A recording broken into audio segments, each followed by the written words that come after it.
자, 성경 봉독하겠습니다. 열왕기상 21장 1절에서 11절입니다. 제가 먼저 읽겠습니다. 그 뒤에 이런 일이 있었다. 이스라엘 사람 나봇이 이스라엘 땅에 포도원을 하나 가지고 있었는데 그 포도원은 사마리아의 왕 아합의 궁 근처에 있었다. 아합이 나봇에게 말하였다. 그대 포도원이 나의 궁 가까이에 있으니 나에게 넘기도록 하시오. 나는 그것을 정원으로 만들려고 하오. 내가 그것 대신에 더 좋은 포도원을 하나 주겠소.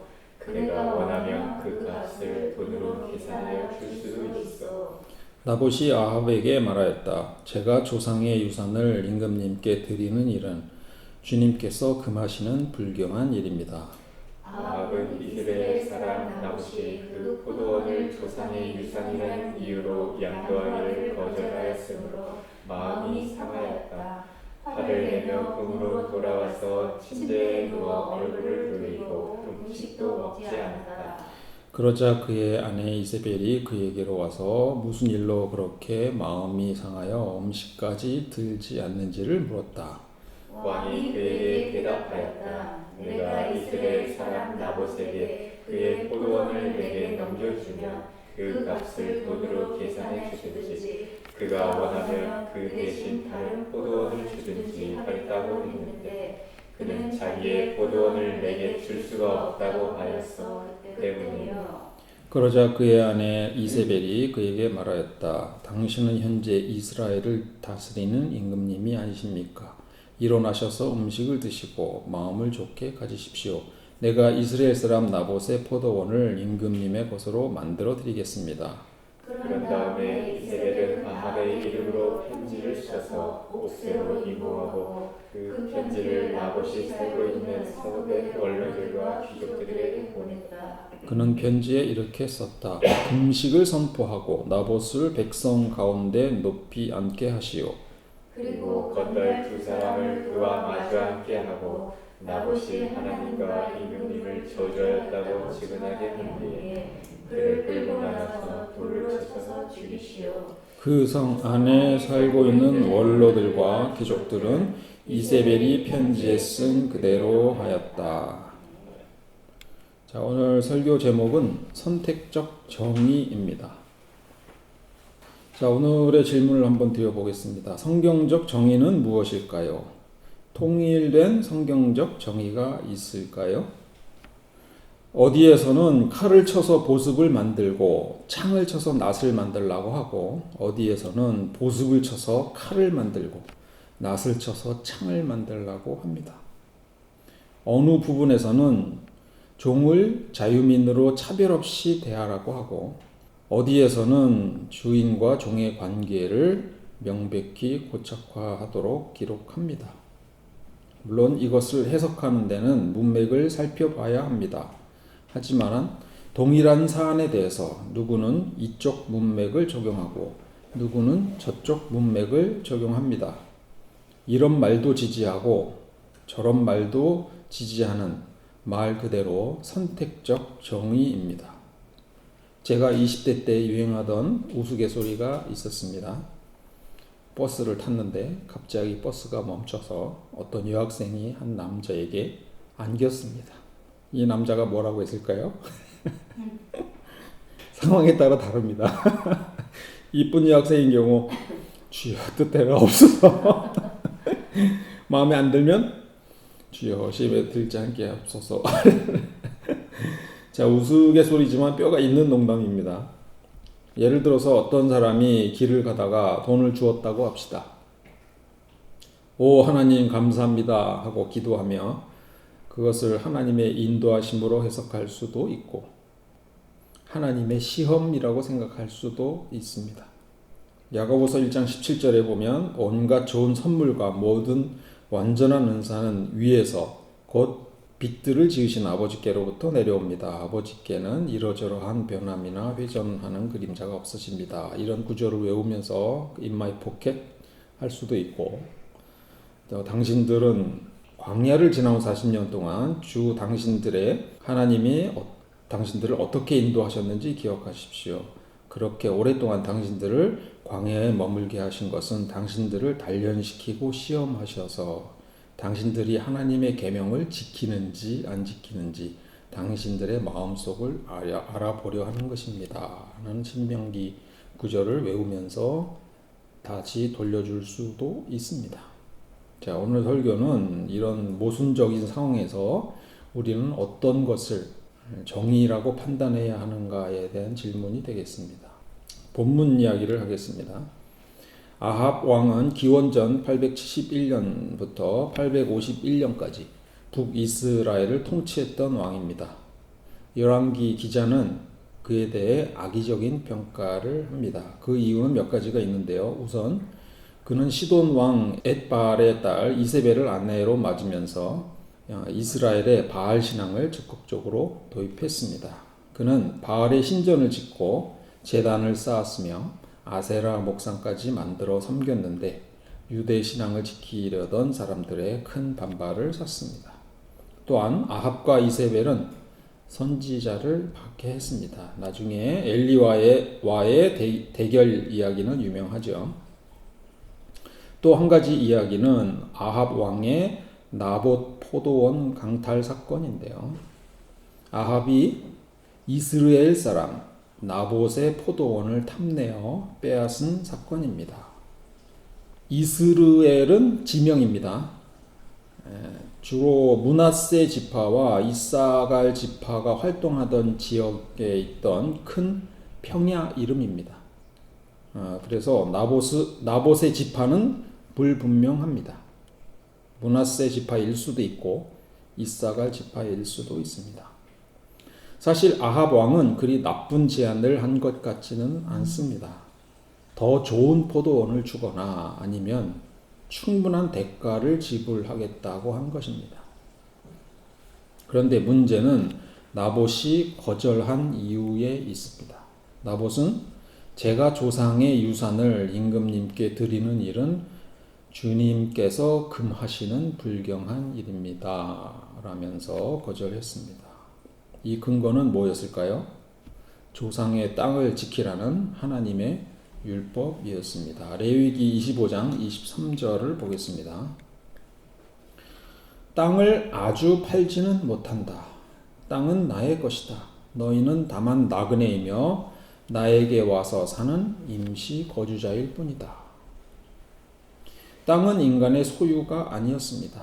잠시 왔다 갈 때 머무는 장소일 뿐이었습니다. 그래서 각 지파가 분배받은 땅은 지파들이 지켜야 했고 돈이 많다고 다른 땅을 마구 매수할 수 있는 것은 아니었습니다. 그런데 아합 왕은 그것을 알고 있으면서도 이 땅을 차지하고 싶었습니다. 당연히 조상들의 땅을 지켜야 하는 신념에 찬 나봇은 반대했습니다. 그런데 왕의 입장에서 기분이 어땠을까요? 상당히 안 좋았습니다. 얼마나 마음이 안 좋았는지 4절에 이렇게 쓰고 있습니다. 나봇이 그 포도원을 조상의 유산이라는 이유로 양도하기를 거절하였으므로 마음이 상하였다. 화를 내며 궁으로 돌아와서 침대에 누워 얼굴을 돌리고 음식도 먹지 않았다. 아합은 내가 왕인데 그 정도는 할 수 있다고 생각했을 것 같습니다. 그것도 빼앗겠다는 것도 아니고 보상을 충분히 해주겠다는데 거절당하니 참 많이 언짢았던 모양입니다. 왕은 융통성 있게 법을 좀 적용하고 싶은데 별것도 아닌 서민이 법 핑계를 대면서 왕의 말을 거역합니다. 그랬더니 그의 아내 이세벨이 해결사 역할을 자처하고 나서서 왕을 위로합니다. 걱정 마, 내가 다 해결할 테니 밥 먹어. 어? 그런 거예요. 그리고는 누가 생각이 나지 않습니까? 그리고는 음모를 꾸며서 가짜 증인과 재판을 통해서 나봇을 고발하고 그를 돌로 쳐서 죽여버립니다. 저는 이 이야기를 읽으면서 생각했습니다. 이거 참 남의 나라, 먼 나라 얘기가 아니구나. 전형적인 정치 보복 그리고 권력 남용 사례입니다. 현대 국가는 법치주의입니다. 법치주의는 헌법의 핵심 원칙 중에 하나로 모든 국민이 법 앞에 평등해야 합니다. 아합과 이세벨의 행위는 법을 개인의 권력을 강화하기 위한 왜곡된 사례로 이는 민주주의에서 매우 심각한 법치주의의 훼손에 해당합니다. 물론 민주주의는 아니었습니다만 이 당시에는 율법이 그것을 대신했습니다. 헌법을 대신한 거죠. 가나안 땅의 분배는 여호수아서에 나오죠. 희년이라는 좋은 제도도 있긴 한데 이것이 오래 지켜진 것 같지는 않습니다. 레위기 25장 10절을 읽어보겠습니다. 너희는 50년이 시작되는 이 해를 거룩한 해로 정하고 전국의 모든 거민에게 자유를 선포하여라. 이 해는 너희가 희년으로 누릴 해이다. 이 해는 너희가 유산 곧 분배받는 땅으로 돌아가는 해이며 저마다 가족에게로 돌아가는 해이다. 지파들 간에 분쟁이 있었고 주변 민족들과도 갈등이 있었기 때문에 영역이 계속 변했습니다. 또 남북으로 분열되기도 했고 주변국의 군사적 침략으로 인해 점차 변화를 겪습니다. 예를 들어 북이스라엘이 아수르에 멸망하면서 북쪽 땅 대부분이 아수르령이 되었는데 이 틈을 타서 남유다 왕국이 북쪽 지역, 특히 에브라임과 므낫세 땅 일부에 영향력을 미칩니다. 에브라임 지파나 므낫세 지파는 이후 북이스라엘의 강력한 지배권 아래에 있게 되고 그들이 원래 차지했던 일부 땅은 상실하거나 축소되었습니다. 이런 외적인 변화가 아니라도 내부적으로도 상황이 많이 변한 것을 알 수 있는 구절이 있습니다. 아합과 같은 생각을 가진 사람들이 많아졌습니다. 이사야서를 보겠습니다. 5장 8절입니다. 너희가 더 차지할 곳이 없을 때까지 집에 집을 더하고 밭에 밭을 늘려나가 땅 한가운데서 홀로 살려고 하였으니 너희에게 재앙이 닥친다. 여기서 너희는 아하스 왕과 히스기야 왕의 통치 시기에 남유다의 상류층, 귀족들, 부유한 지주들을 가리킵니다. 가난한 이웃들의 땅을 빼앗거나 헐값에 사들여서 대지주가 되고 서민들은 땅을 잃고 소작농이나 노예처럼 전락하는 상황입니다. 이 메시지는 사유재산이 인정되었다는 것입니다. 땅에 있어서요. 땅을 돌려주고 빚을 탕감해주는 희년 제도는 시행이 안 되고 있었다고 봐야 합니다. 자, 여기서 두 가지 상황에 대한 대치를 볼 수 있습니다. 하나는 하나님의 정의라고 불리는 율법입니다. 그것은 땅을 소유하지 말라는 것입니다. 또 다른 하나는 시간이 지나면서 정착한 토지를 사유재산으로 축적해도 된다는 주로 기득권자들의 문화적 공감대입니다. 이 두 상황이 갈등하는 것입니다. 어떻게 해야 할까요? 쉬운 일은 아니죠. 이 상황을 마치 현대에서 보는 것 같습니다. 이것은 공공재의 사유화입니다. 현대적으로요. 사유재산을 인정해야 한다는 개념을 근거 삼아 원래 모든 사람이 나누어서 혹은 함께 이용해야 할 것을 소수의 이익 집단이나 개인이 독점하거나 장악하는 것을 말합니다. 저는 부동산 정책을 논의하려고 하는 것이 아닙니다.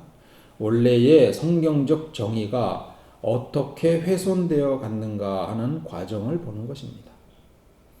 가진 사람들의 재산을 지켜야 한다는 원칙으로 전 국민이 공평하게 누려야 할 공공재들이 사유화되는 일이 현대사회 곳곳에서도 빈번히 발생하고 있습니다. 고아와 과부로 대표되는 사회적 약자에 대한 보호를 명령했음에도 불구하고 유대 사람들은 그리 잘 지킨 것 같지는 않습니다. 히스기야 왕이 개혁을 하기는 했지만 사회 전반까지 깊게 뿌리 내리지는 못했으며 부자 독점, 강자 편중의 구조 자체는 크게 달라지지 않았습니다.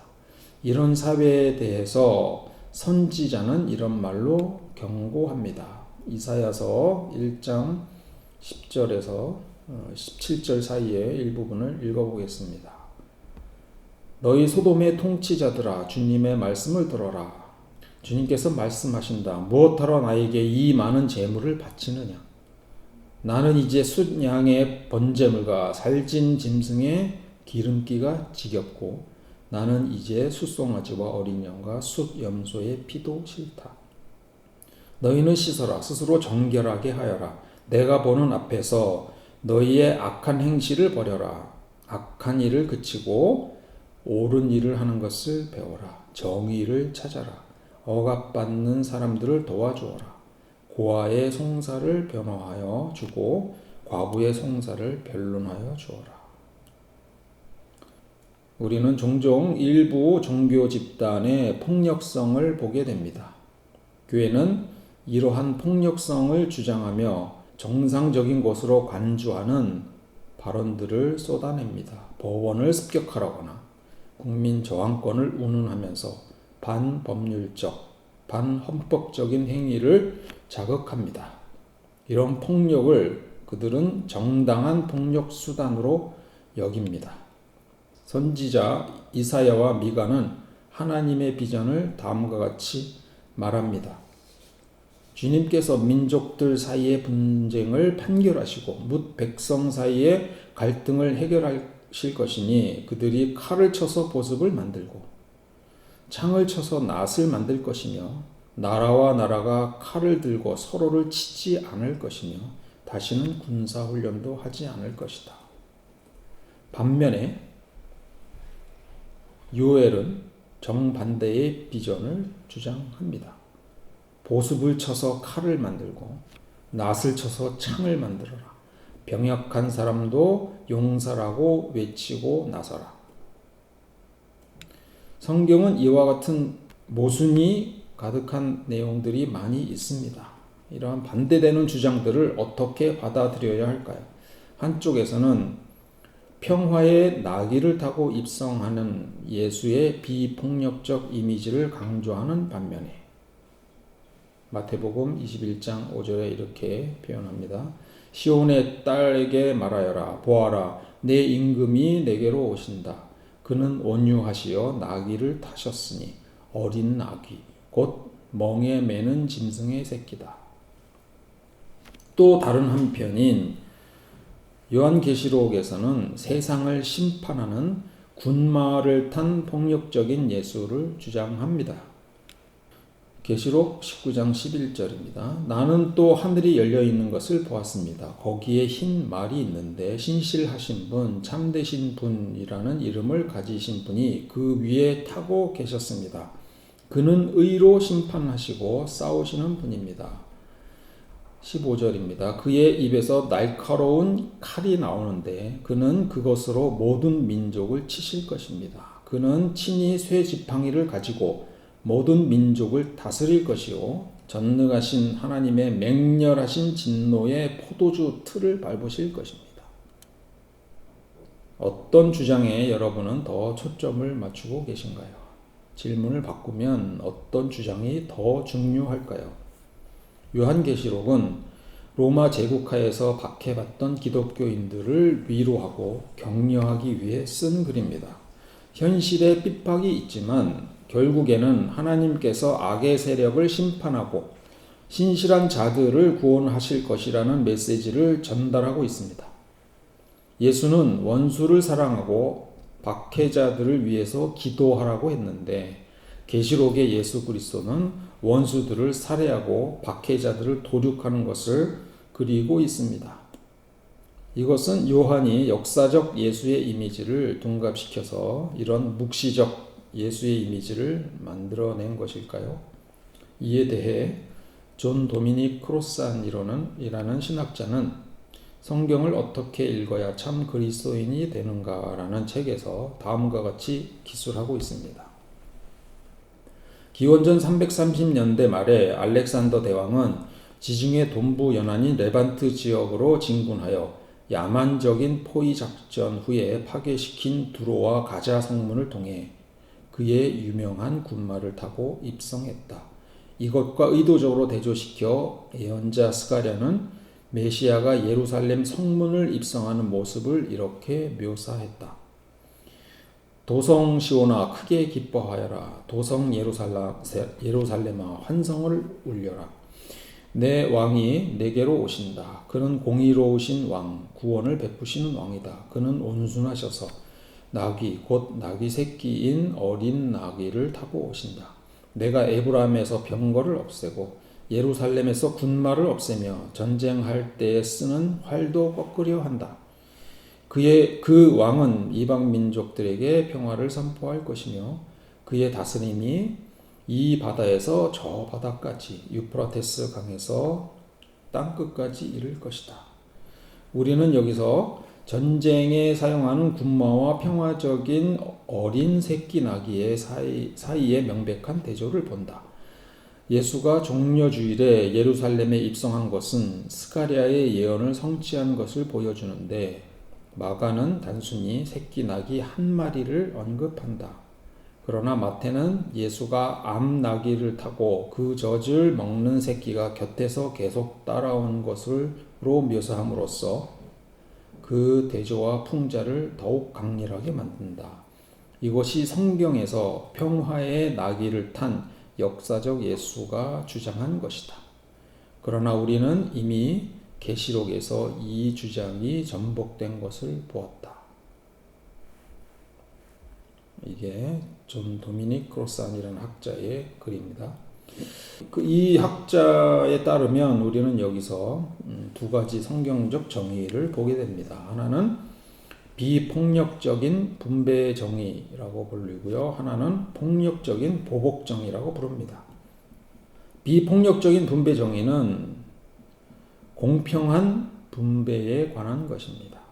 성경에서 정의는 1차적으로 하나님이 모든 백성을 위해 하나님의 세계를 공평하게 분배하는 것입니다.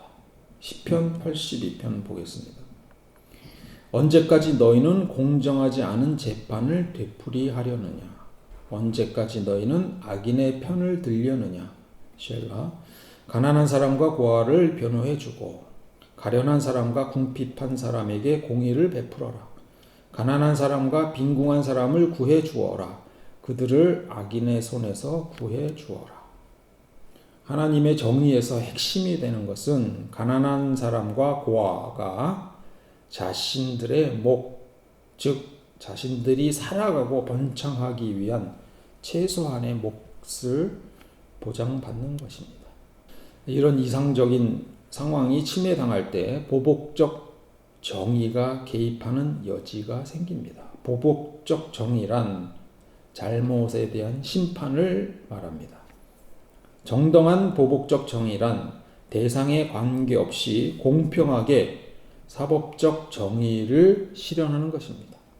그런데 어떤 검사가 있습니다. 이 검사는 피의자에 따라서 어떤 그룹에게는 완고하게 죄를 묻고 어떤 그룹에게는 너그럽게 사건을 다룹니다. 이것은 공정하게, 공평하게, 정의롭게 보복적 정의를 분배하지 않는 상황입니다. 보복적 정의는 필요합니다. 사법적 정의라고 생각하시면 됩니다. 그러나 이것은 공정해야 합니다. 그래야 시스템이 유지됩니다. 보복적 정의는 국가의 이름으로 물리적 압력을 행사하는 것으로 폭력적이라고 할 수 있습니다. 그래서 폭력적인 보복 정의라고 부르고 있습니다. 성경은 어떤 책입니까? 폭력적인 보복 정의를 주장하는 책인가요? 아니면 비폭력적인 분배 정의를 주장하는 책인가요? 앞서 예처럼 폭력적인 보복 정의는 비폭력적인 분배 정의가 실현되지 않았을 때 등장하는 정의입니다. 비폭력적 분배 정의가 우선이란 말입니다. 역사적 예수의 삶과 가르침 속에 드러난 정의는 비폭력적 분배 정의입니다. 이것이 우리가 우선시해야 할 성경의 핵심적인 정의입니다. 계시록 등에서 나타나는 폭력적인 보복 정의는 정의가 구현되지 않는 현실을 탈피하고 싶은 사람들이 제안하는 것들입니다. 바빌론이라는 암호로 표현된 바빌로니아 제국이 제1성전을 파괴한 것처럼 로마 제국이 제2성전을 파괴했기 때문에 붙여진 이름이고, 로마의 탄압으로 고통스러워 로마의 멸망이 곧 닥칠 것이라고 예언하고 소망했지만 로마 제국은 1000년 이상 지속되었고, 로마의 임박한 파멸을 세계의 완성으로 거룩한 새 예루살렘이 하늘에서 내려와 잔치 속에 새 하늘과 새 땅이 확립되는 것으로 보았으나 이는 신자들의 열렬한 희망에 불과했으며 그런 일이 실제로 일어나지 않았습니다. 저는 예수가 보복에 초점을 맞추어 가르쳤다고 생각하지 않습니다. 예수는 무력을 사용하도록 독려하지도 않았으며 무력을 사용하여 세상을 쓸어버리겠다고 하지도 않았습니다. 예수는 좀 더 공정한 분배받는 세상을 소망하며 그것을 이루도록 사람들을 가르쳤습니다. 정리해 보겠습니다. 두 개의 평행선과 같은 주장이 있습니다. 저도 마음 같으면 세상을 다 쓸어버리고 싶지만 그러면 이 세상이 한 10번쯤 없어졌을 겁니다. 저도 똑같은 사람이 되는 것이니 그런 분노의 마음은 접습니다. 예수의 주장은 명백합니다. 여러분은 전도할 때 뭐라고 하시겠습니까? 예수 믿고 선한 삶을 기쁘게 같이 살자고 하시나요? 아니면 예수 안 믿으면 지옥 가서 불에 타 죽게 될 거라고 하실 건가요? 성경은 모순돼 보이는 주장들이 많이 있습니다. 사랑을 강조한 하나님이 있는가 하면 진멸을 명하는 하나님도 있습니다. 어떤 주장이 더 우선시 될까요? 우선순위는 예수 믿고 선한 삶을 기쁘게 사는 것이 아니겠습니까? 그게 안 되면 인간적 마음으로 지옥에 가서 불에 타 죽어버려라고 그렇게 말도 함부로 하면 안 됩니다만 그런 생각을 가질 수도 있겠습니다만 그것이 예수님이 바라고 하나님이 바라는 세상은 아닐 것 같습니다. 우리는 지금까지 아합과 나봇의 이야기 그리고 예수의 메시지와 계시록의 메시지를 통해서 성경이 말하고자 하는 정의가 무엇인지 살펴보았습니다. 성경이 말하는 정의는 단순한 법적 공정성이나 힘 있는 자들의 권리를 지키는 것이 아닙니다. 그것은 공평한 분배와 약자에 대한 보호라는 매우 구체적인 삶의 방식입니다. 그리고 이 정의는 힘으로 쟁취하는 것이 아니라 비폭력과 온유함으로 이루어져야 합니다.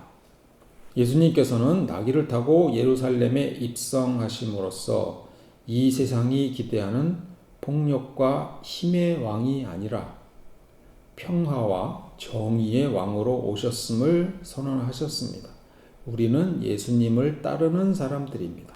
그러므로 힘으로 다른 사람들 위에 군림하거나 약자들을 짓밟는 대신 나눔과 섬김을 통해서 하나님의 정의를 이 땅에 드러내야 할 책임이 있습니다. 어떤 선택을 하시겠습니까? 너희는 어느 왕을 따르겠느냐? 군마를 탄 정복자냐? 나귀를 탄 평화의 왕이냐? 우리가 선택할 길은 분명합니다. 힘과 폭력이 아니라 사랑과 정의로 이 땅을 하나님의 나라로 만들어가는 것입니다. 다음 말씀을 함께 읽으면서 오늘 설교 마치도록 하겠습니다. 미가서 6장 8절입니다. 시작. 너 사람아 무엇이 착한 일인지를 주님께서 이미 말씀하셨다.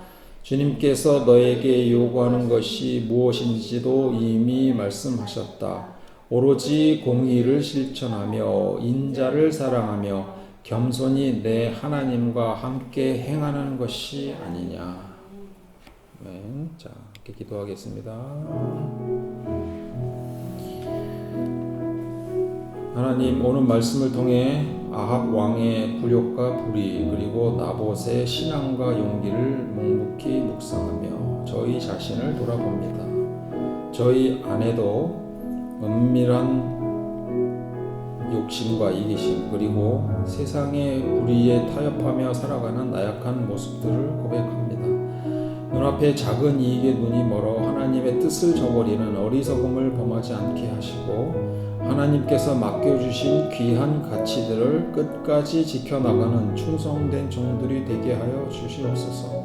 또한 저희 안에 분노와 보복심으로 세상을 심판하려는 어리석은 마음이 있다면 평화의 왕으로 오신 예수의 온유하심을 기억하며 내려놓게 하여 주시옵소서. 폭력이 아닌 사랑으로, 미움이 아닌 용서로, 분열이 아닌 화합으로 하나님의 나라를 이루어가는 저희가 되게 하여 주시옵소서.